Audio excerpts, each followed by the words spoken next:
My name is Carmen Suarez. When did I first meet Ray? Yes. I actually met Ray at a club through a friend. We basically had a great time that night, and the next day, he asked me on another date, and that was our real official date, which was the following day, because took me out to dinner, and then after that, we didn't stop seeing each other.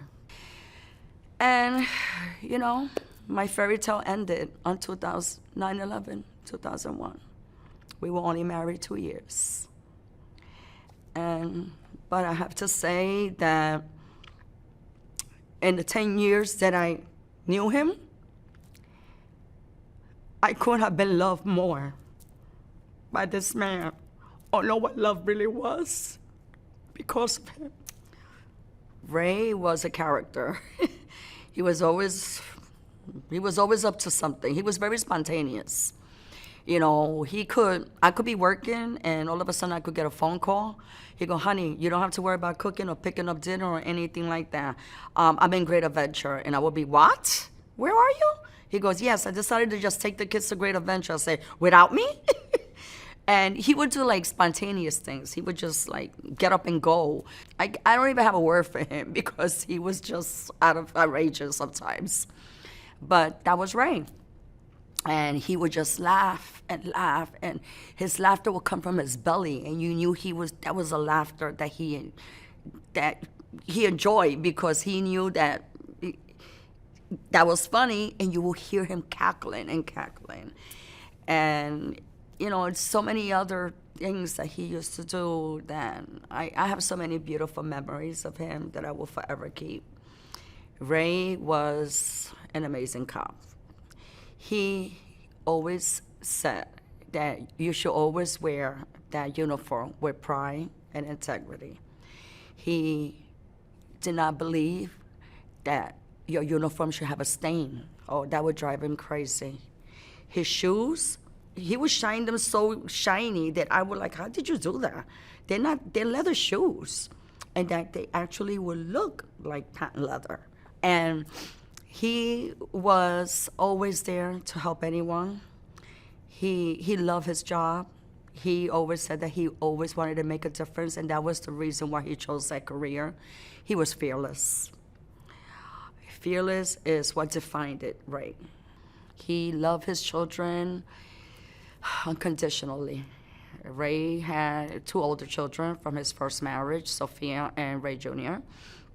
And Jillian was the baby. She was the youngest, and he loved them equally.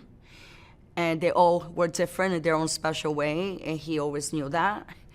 But he always taught them, how important it is to just have that unconditional love and to be there for each other. On September 11th, I remember clearly waking up and just catching a glimpse of him at 4 o'clock in the morning as he was leaving. And I remember he went into my daughter's room and gave her a kiss because that was just the habit. He would kiss us goodbye, and then he would leave. I proceeded to take my daughter to school, and I was running a little late. I was about 10 minutes late, and I took the train. I always took the F train into Lansing straight, and I realized that he was posted there, and I knew why, because he will always see me in the mornings when he will be posted there, and he will walk me to the train. That was just something that he always did. And I remember that when I got off the train station, I kept seeing a lot of people looking up in the sky. But I have always been the type of person, I don't follow what other people do, so I didn't want to be nosy, so I didn't look up in the sky. I just continued to get to work because I was running late already. So when I got to my building, the concierge told me, Carmen, did you hear? And I'm like, heard what? The World Trade Center just got hit by a plane. And I'm like, what? And I ran out. And then I realized that's what everybody was watching. And all of a sudden, I worked on Fifth Avenue, so you could see the buildings from Fifth Avenue. So I'm looking at the sky, all of a sudden I saw that second plane hit the second building. And then that's when I realized it was deliberate. And I was like, oh my God, we're being attacked. And there was people surrounding me that because we were watching the same thing. And I just couldn't help it. And I told everyone, I said, we gotta pray. And I just held hands with strangers, complete strangers, and we were just praying there. And then after that, I just ran upstairs to my office, and everybody was crazed. We were all running, trying to figure out what we were gonna do. I quickly grabbed the phone. I was calling Ray, nothing. And I remember we were watching the television, and we were watching what was going on, and I saw the buildings collapsed. And at that moment, I said to myself and my coworkers, because my coworkers knew who Ray was and what he represented, what his job meant to him. I just basically said, oh my God, I am definitely not gonna see my husband today because he's gonna be doing a lot of overtime. And the reason why I said that was because during several years before that, we had that collision, with the L trains, and Ray worked for Transit District 4. And I will always remember during that incident that Ray did not come home for 3 days. And he would just call. He said, honey, I'm still here. I'm sorry. I say, no, you do what you got to do. I understand. Your job is demanding. You don't worry about me. I'm fine, and the baby is fine. And I knew that's what was my first instinct, that I was not going to see him. But I never imagined that he would be a casualty. So then when I finally got to my daughter's school to pick her up, I remember the exact time, and I would never forget the time ever.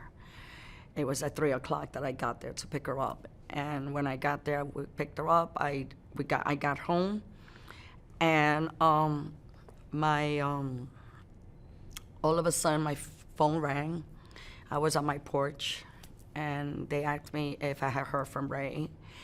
And I told them, no, I've been trying to get a hold of him, but I haven't heard from him. And he goes, Carmen, he's not answering his radio. But the one that had actually called me was his partner's wife. So at that moment when she told me that, I'm like, what do you mean he's not answering the radio? And she said, Carmen, he's one of the missing. And at that moment, I just fell to the floor.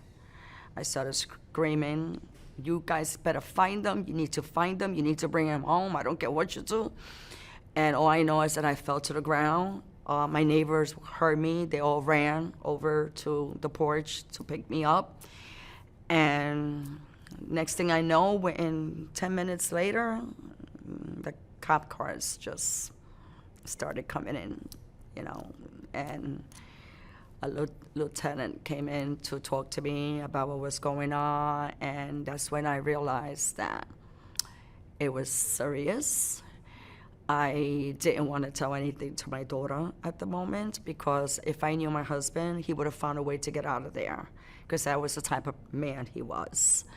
He was a strong ox, and I knew that he would have found some way, a hole somewhere to crawl out, because he always promised that he would never leave us. But I guess that was different. And it was a crazy day that day, and I will never, ever forget that. The days after that were horrific for me. I was trying to keep it together for everyone and trying to keep myself together, but I had hope, and I did not allow anyone to come into my house with negativity or to kill my hope. And because I believe that there could have been a slight chance of him coming out of there if there was. And it was hard. I was trying to keep my whole family, at bay. And I was really more like a zombie, just walking around, waiting for that phone call to tell me that they found them or just something. Every single morning that I will wake up, I will call the command every single morning at the same time They already knew it was me, just to find out if there was any news, and nothing. I didn't get what I wanted to get. I was telling her that her dad was working overtime. I told her daddy is really, really, he's going to be doing a lot of overtime right now, okay? But then when she started seeing too many people coming in, and I just knew I couldn't lie to her anymore.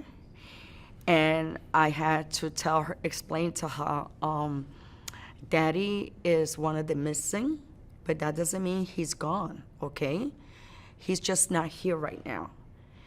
So we have to be patient and we have to wait for news.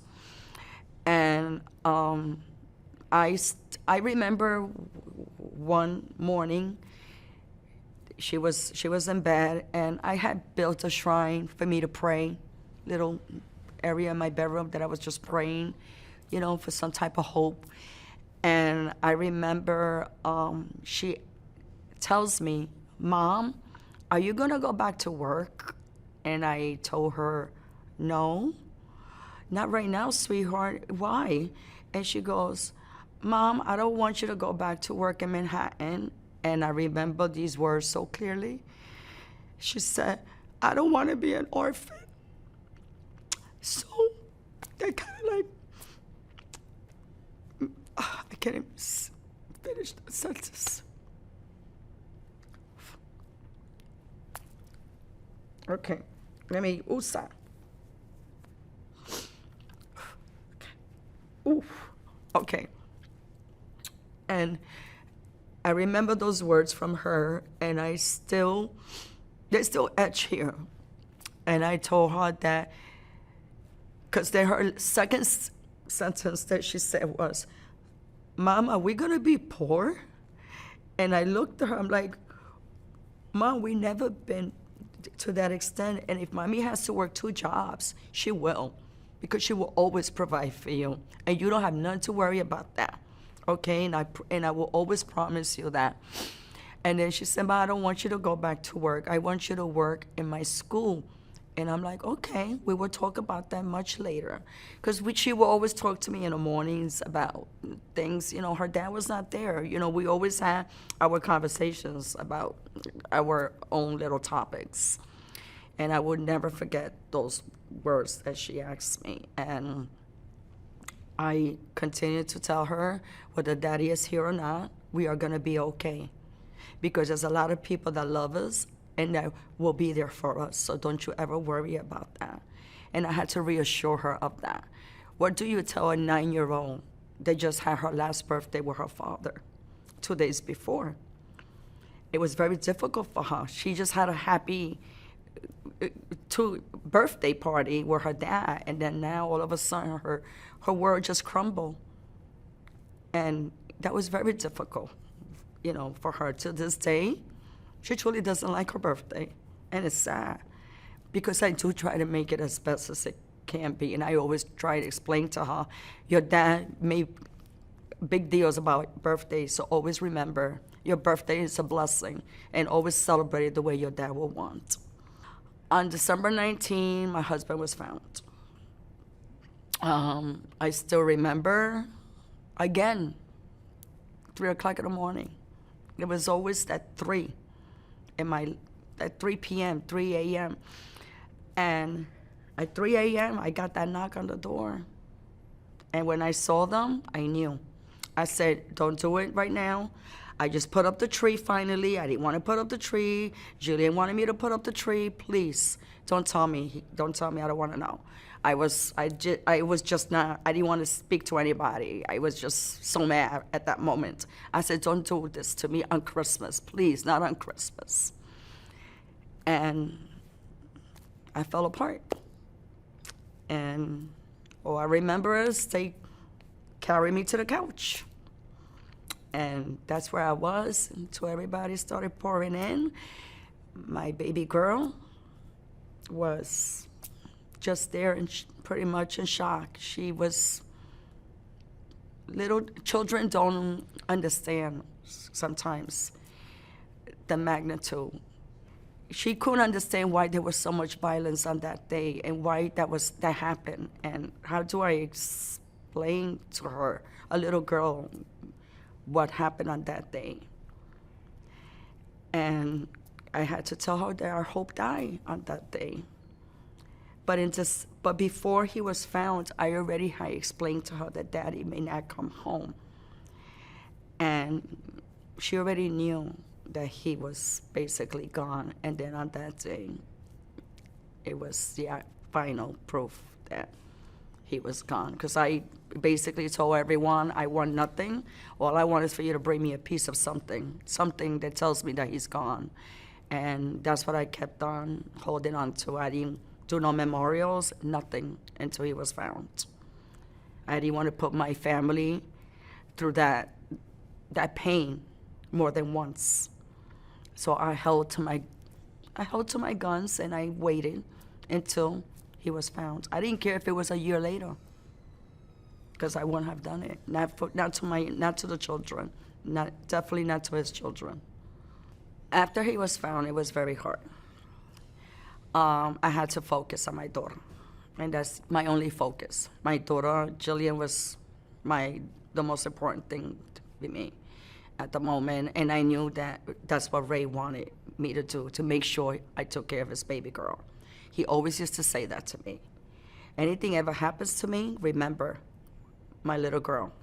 And I'm like, I know that. But I will always say, nothing's gonna happen to you, because sometimes he would have little morbid chats with me.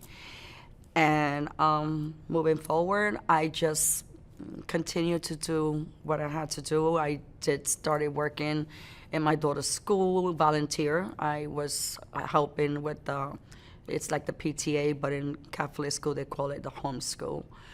Right now I'm trying to keep his legacy alive, and finally working on something that I've been trying to do for so many years. It's just that mentally I was just not ready.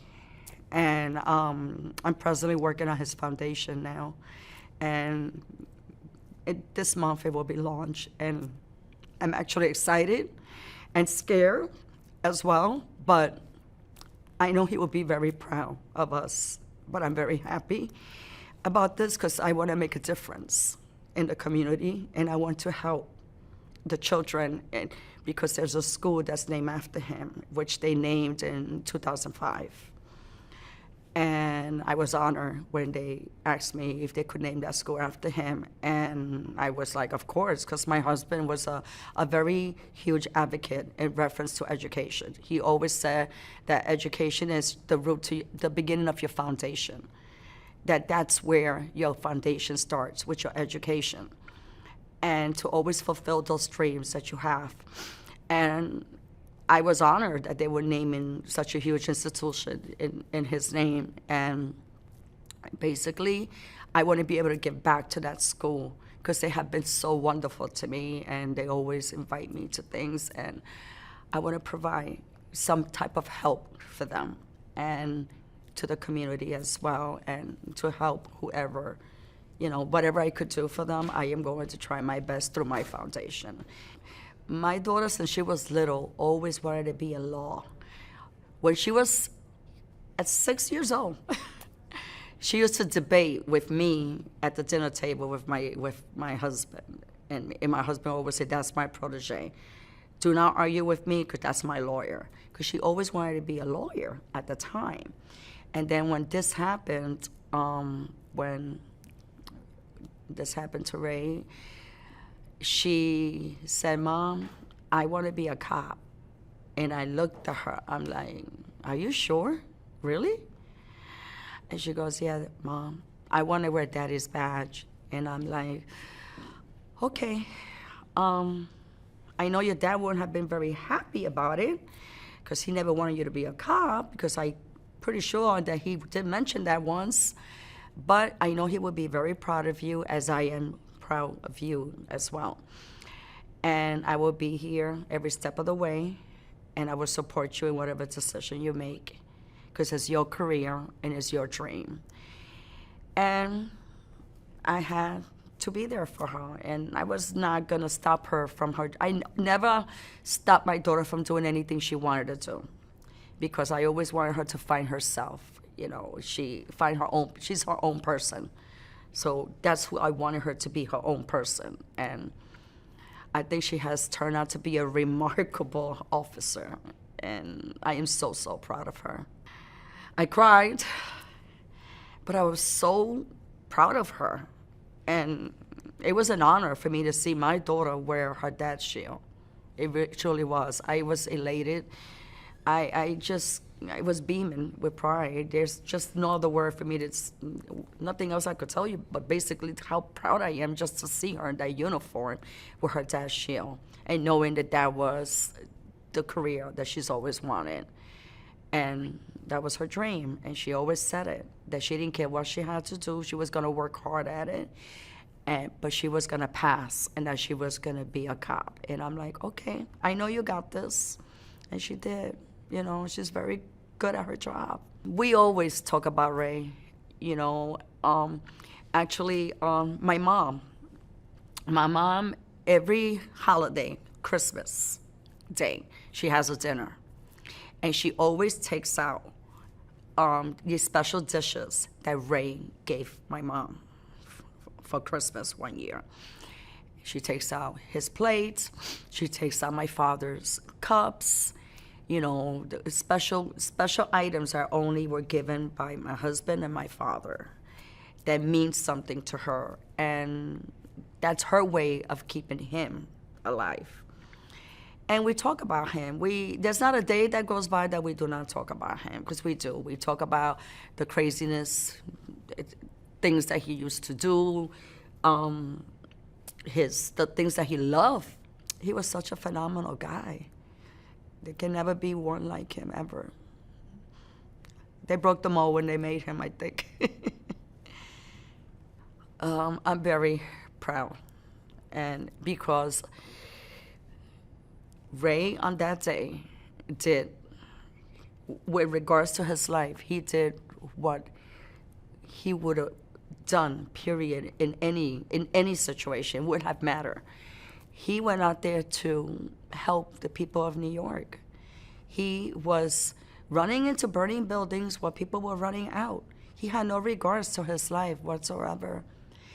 And there are so many people alive right now because of his selfless acts and his heroism. And that's something that I am truly proud of, to know that when they talk about my husband, that those are the things that they talk about, and they remember him by his bravery, his actions on that day. And he was, the pictures say it all, what he was doing that day. He wasn't scared, he was fearless. And sadly, our good ones leave us sometimes. But he's an amazing cop, and I will forever stand by that. He wore his uniform with pride, and he represented the police department in the best way he could. And that was with honor and integrity. They promised they would never forget. And they don't. I always say the NYPD is truly one of the best departments, the police departments in the world, because they are. I don't even know how they do it. I honestly do not. I don't know how they do, how they do the things that they do, all the line of duty families that they have to deal with, and the pain that they see in their eyes, and the emotions that come from that. They have to stay focused in helping these families. And I honestly have so much, I am truly so proud of them, because they are so strong to even come to us and try to do their job, but at the same time try to help us. And I truly am honored to say that I know these people, and that I could call them my friends and my family, because that's what I call them, my family. And they don't forget. They truly don't. They have always been there for us from day one, And they continue to do so. Could be 20 years later, they're still there. And this is something that I could say that we are very lucky to have, because not everyone has that. And I think that this is the greatest department ever that I had the privilege of being a part of. I am truly very proud of my daughter. And what she's doing is keeping his memory alive. But not just that, she is also following her heart and loving the job that she is doing. She always wanted to be an officer. She always wanted to do crime scene. Even though that's a little bit, that's kind of hard. But she is so brave, and I am so proud of her for doing that. And she always used to tell me, Mom, I want to catch the bad guys. And I will like, okay, go ahead. Do what your heart tells you to do. Because I know no matter what you choose to do, Mommy will always be here to support you. And I am super proud of her. There's nothing else I can say about my daughter. She's a firecracker. That's all I can tell you, because she really is. She's brave, just like her father, and she's fearless, just like her father. Because my daughter's character is her father's. Because she's amazing. She really is.